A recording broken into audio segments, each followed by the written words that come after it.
longtime residents of this area and from Southwest Virginia, you all know that the country store is famous for its Friday night jamboree, but in recent years they've added a lot of stuff in addition to just the Friday night offerings. The Saturday afternoon Americana music, along with an open mic, I believe is correct. They have a Sunday jam. You know, they realize that people want to hear this kind of stuff, you know, not just on Friday nights, but other times during the week. And the Floyd radio show has been a big hit this winter and spring. How many of you all have come out and seen that? Any of you? Some of you? Good. And I haven't been able to catch that. I've interviewed the ladies. I work for the Roanoke Times as well and did a story on Elizabeth and Anna when it started, but I haven't gotten to see one of their shows. But that's been a big hit. And while that's on summer hiatus, well, we authors are the summertime replacement for them, the replacement programming. But, and so I wrote this book, If Trouble Don't Kill Me. It's about my grandfather, Clayton Hall, and his identical twin brother, Saford Hall. And it chronicles their lifelong exploits from growing up as little boys in a place just down the road, down the mountain from here, the Hollow in Patrick County. That was the name of the section. These days they call it Ararat. But it was, back in the old days it was the Hollow. Had a post office and everything. My grandfather had to have his mail in the Army forwarded to the Hollow, Virginia. Nobody in the Army believed that's actually where it was going. And but it follows them as they learned to play music and went on to fight World War II and then tried to get their lives back on track after the war and later in life. And the boys were the youngest of a mother by the name of Judy Hall, who they affectionately called Mammo. They were the 9th and 10th children, the youngest two of Mammo. Mammo had 10 children, despite never availing herself of what we around here know as a husband. And so that made times hard for the family. Times were hard anyway in the early 20th century. And by the time the twins were born and were growing up in the 20s and the 30s, they had the Depression to contend with as well. But their mother was a really good woman, a really strong woman, who took on any kind of odd job to be able to feed her family. And the boys were also raised by Mammo's mother. Her name was Susanna, and the boys knew her as Granny Hall. And Granny Hall was a very well-known midwife. Many of you are familiar with the story of Orlean Puckett, whose cabin is just down the road on the Blue Ridge Parkway. Well, Granny Hall was more or less a contemporary of Ms. Puckett's as well. And she delivered hundreds and hundreds of children in Patrick County. And in fact, the family legend is that she used to ride this bareback horse that had U.S. branded on its hindquarters, some sort of Army surplus, I guess, left over after the Great War. And she would go to a family's house and help deliver a child, bring a baby into this hard, hard world. And then as she would travel back, she could fall asleep, and the horse would find its way back. And that's one of many lies I have in this book. And I'm going to sort of set the scene in the cultural milieu, as it were, in the Hollow, circa 1925-29 era there. She was also a medicine woman. She had all sorts of herbal remedies and other kinds of remedies for people, and she cooked, cleaned, they did whatever they could to survive and raise the family. All right, this is about Granny Hall. Those who truly suffered, she doctored. The sheriff showed up one night with a blinding toothache. His cheek was so swollen it appeared to be stuffed with a chaw of tobacco the size of an apple. He begged Granny Hall for some relief. She sat him down in a cane-bottomed chair and poked her finger in his mouth and stretched his lips open. He had an abscess on his gum and a rotten tooth that needed to be pulled. Granny Hall brought out her gum knife, a slender, sharp blade that she used to slice boils on the grandbaby's gums. The sheriff eyed that knife warily. But before he could quarrel with her, Granny Hall had slipped it in his mouth and slit the poisonous abscess wide open. Blood, pus, and spit flew, and the sheriff erupted from the chair like it was on fire, breaking the arms off with his bare hands. "If you wasn't a woman, I'd knock the blank out of you." he shouted. There are children in the crowd tonight. To which Granny Hall replied, "Well, I am a woman, so maybe you'd best sit back down and let me pull that tooth or find another dentist in the hollow." The sheriff cooled off and asked Granny Hall if she had any whiskey. Granny Hall stuttered and stammered that, well, maybe she did, but you's a sheriff, so I ain't gonna tell you if I got any or not.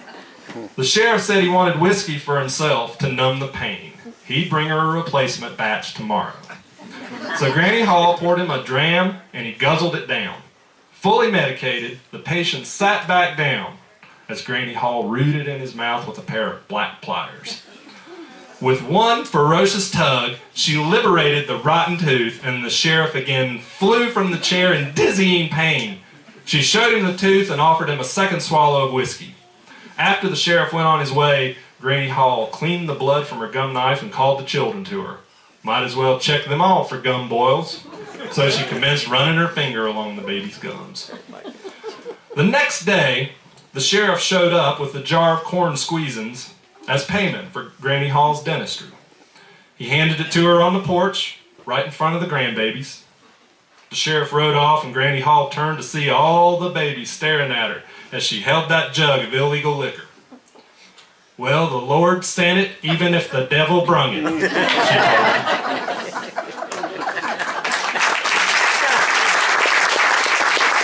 Saford for the Carroll County Genealogy Club's Family History book in 1994, she dedicated 6 full paragraphs to the White Plains Fiddlers Convention. World War II got 2 paragraphs, 1 for each twin service. Mom started it like this: "The little entertainers moved on to greater rewards in their musical careers at age 10 when they set out on a journey to White Plains, North Carolina, to enter their first competition. For their debut, their mother and grandmother had made each of them a new outfit from some black and white striped material. When they donned the new outfits, it quickly became apparent that their mother and grandmother had not communicated well to each other the directions the stripes were to go. The shirts had stripes going across, while the knee breeches had stripes going up and down. The situation would only get more humorous as the day went by." And then I pick it up from there. "Clayton said they looked like little convicts in the suits with the stripes running the wrong directions. It was probably a Saturday, and I imagine it was summer, since the boys walked all day in knee breeches and bare feet. Ankle express is how Clayton put it. The trip from the Hollow to White Plains, a community just past the big town of Mount Airy, was 12 miles. And I don't know how they heard about the Fiddlers Convention, nor do I have a clue how they knew the way to White Plains, but they just got there. Saford toted the fiddle he had earned by selling salve. Clayton carried a cheap guitar. They walked barefoot down Ward's Gap Road and arrived in Mount Airy just as the boiling noon sun blistered South Street on the factory side of town. They passed a greasy spoon where there were some rough-looking workers from the furniture factories milling about. One of the roughnecks saw the silly-looking twins with their instruments, and he called them over. He asked where they were headed, and they said to White Plains to enter a contest. "Play me a fiddle tune and I'll buy you both a Coca-Cola," the roughneck said. Even though they didn't know a Coca-Cola from a whiskey sour, Saford and Clayton scrubbed off an old-timey number and the men clapped and whistled. The roughneck kept his promise and escorted the boys into the diner and pulled the 2 Coca-Colas from the icebox in those beautiful 6.5-ounce bottles that were shaped like voluptuous women. People have always said that Coca-Cola got its name because it used to be made with cocaine. I don't know if those bottles were laced with little C Coke or not, but when Clayton took a big slug of carbonated Coca-Cola, his head nearly blew off. The strongest thing he'd ever guzzled was buttermilk. Fizz and bubbles hit the back of his throat and Coca-Cola shot out of his nose and maybe even his ears and his eyes too. He dropped his bottle like it was poison and he hollered, "Throw it down, Saford, it'll blow you up!" Saford flung his bottle too, and the twins ran like whipped puppies, leaving behind a group of tough men who probably for years told their kin about those pitiful hillbilly twins who were scared off by their first sip of Coca-Cola. Well, they would sell anything to make money. You know, they would sling Dr. Pepper. They would, you know, made records and sold lots of records. And they also sold songbooks where they would just print the lyrics, and they got fancy later on, actually started putting sheet music in them. I don't know if you can see that. And they'd sell those for $1 each. There's a little band bio in the middle, and at the very end it says, "So again we say thank you for your support and for all the Dr. Pepper you have drunk. We want to say to all, you have broken a record drinking Dr. Pepper. And we want you to help us break another by drinking Dr. Pepper at 10, 2, and 4. It is good for life. Yours truly, Roy Hall and the Blue Ridge Entertainers." So if you thought we were making up all that stuff, I'm going to read a couple of passages here about the boys' soldiering career. I haven't read much about the war when I do these things. I've been doing readings for almost 2 years. The book came out in late 2010.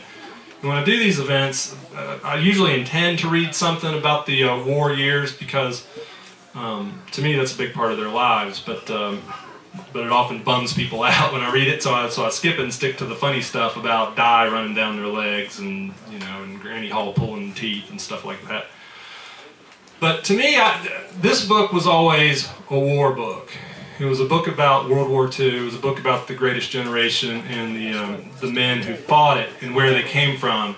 And it had a musical soundtrack to it. And when the book went on the market, it basically got pitched as a country music book, which it certainly is. It is about that. That's a big part of it.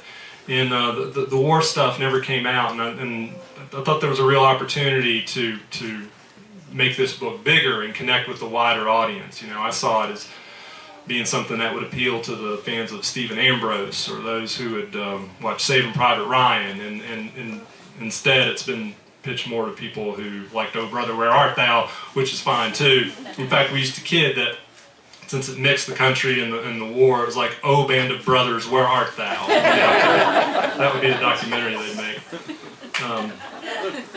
And so, and it goes through some dark periods in the war because that was a dark time in their lives. But it was the big rock that the blades of their lives were sharpened against, and it made them and unmade them at the same time.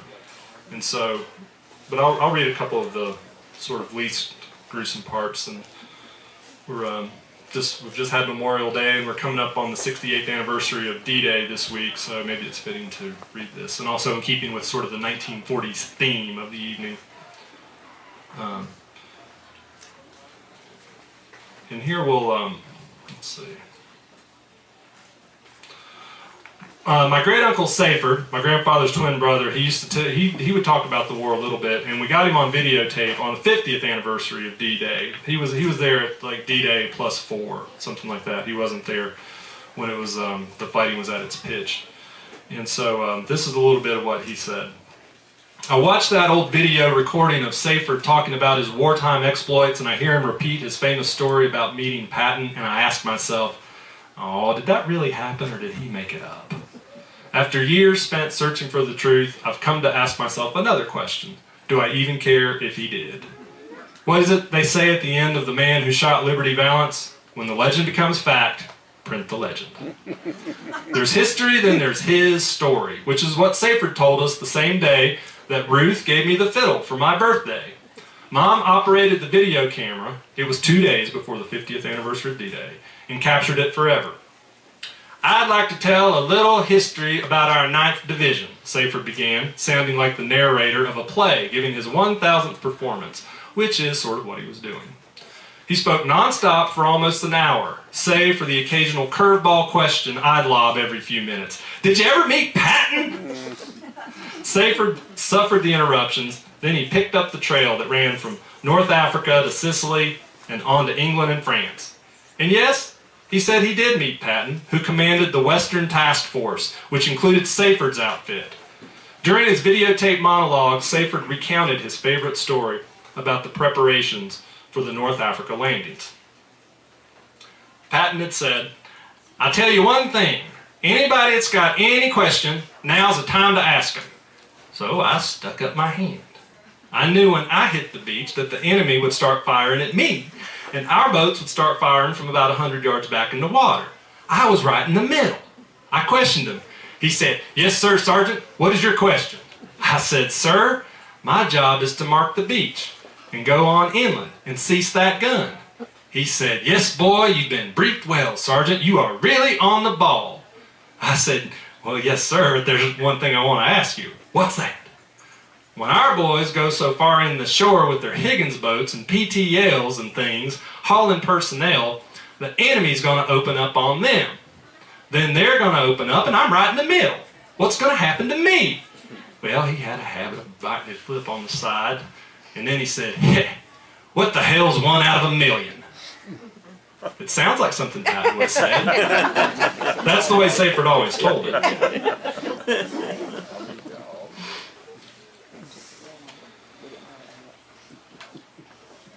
So one twin fights from North Africa to Europe. That's Saford, my great uncle.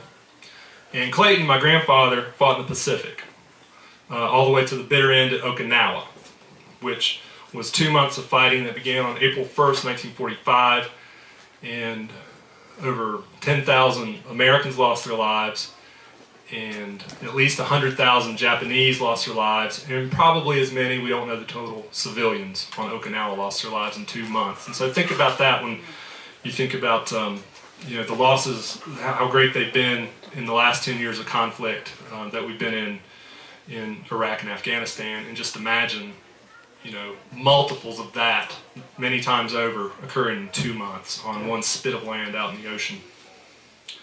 And so Clayton was there at the end, and they'd finally gotten to the last village they were cleaning up, a place called Aragachi. He could still say Aragachi when he was an old man. He couldn't pronounce Michigan, but he could say Aragachi. And they were just about at the end. They just about pressed the Japanese all the way to the end. And he's with a platoon he's with a squad that's working with tanks that are leveling the village. Near the middle of the village, Clayton, an infantryman, saw trouble on his left. A machine gun opened up on his squad and a tank. Clayton ran behind the tank and reached for the phone mounted on the back that allowed communication with the tank crew, but the phone had been blown off.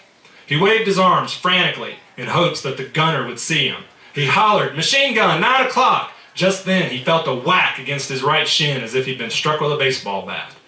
The tank spun quickly to the left, and Clayton stumbled to the right and belly flopped onto a pile of palm leaves and sticks that gave way like a floor caving in. He had fallen into a Japanese trench. Before he knew what had happened, a couple of Japanese heads rose from out of the leaves 5 feet in front of him. Then a couple more, and a couple more. And that's how it happens. 1 minute you're alive, flailing in the cauldron of battle. Fighting, fighting, always fighting. A few more days, that's all you need, and you will have made it through. You will have survived this brutal war. You will live to see your home again. Your mother's worn and worried face, which you've not seen for so many years, will melt into sobs upon the return of her son, her brave son, gone all this time to fight for such a noble, divine cause. You will be celebrated as a hero for fighting this good fight. You will marry and you will raise a family, if only you survive. But then it happens. Some SOB from a wretched place called the Hollow falls right on top of you. Worse yet, he lands on his knees and his elbows with his M1 pointing right at you. And you, armed with enough explosives to stop a tank, don't have so much as a pistol or a knife or any small weapon that you could easily kill this man with. So you do the only thing you can. You die.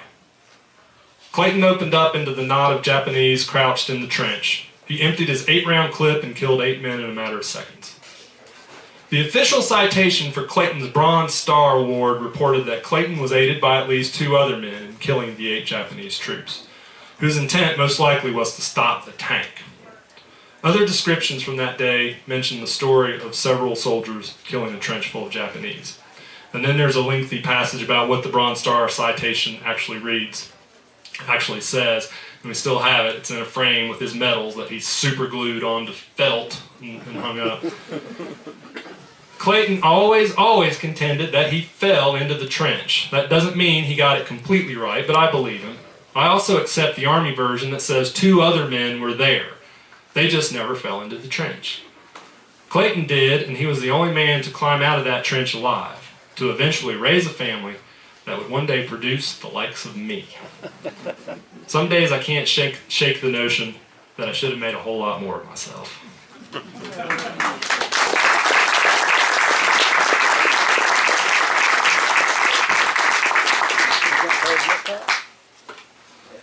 So I might not have made much of myself, but I got to know those old boys really well before they died. Saford died in 1999, Clayton died in 2003, and I got to play music with them and sing with them and learn a bunch of the songs that they loved. You played right here with them. Oh, I played on this stage, not this stage because the stage was farther out, but in 1995, yeah, when I was just starting to learn the fiddle, came out here and played with them. And this is one of the songs that they taught us. And I wish my brother was here tonight so that he could come up and help me sing it. But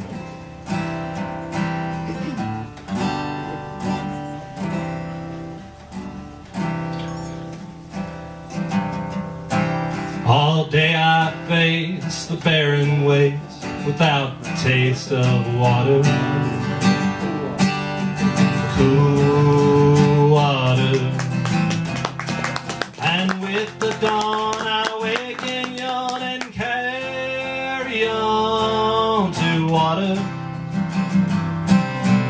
Cool, clear water. Keep him moving, Dan, don't you listen to him, Dan. He's a devil, not a man, and he spreads the burning sand with water. Oh, Dan, can you see that big green tree where the water's running free and it's waiting there for you and me? The nights are cool and I'm a fool. Each star's a pool of water. Cool water. And with the dawn I wake and yawn and carry on to water.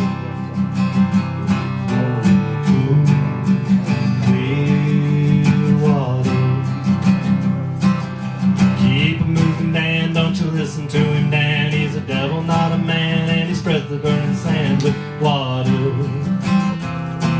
Oh, Dan, can you see that big green tree where the water's running free and it's waiting there for me and you? Water. Clean water.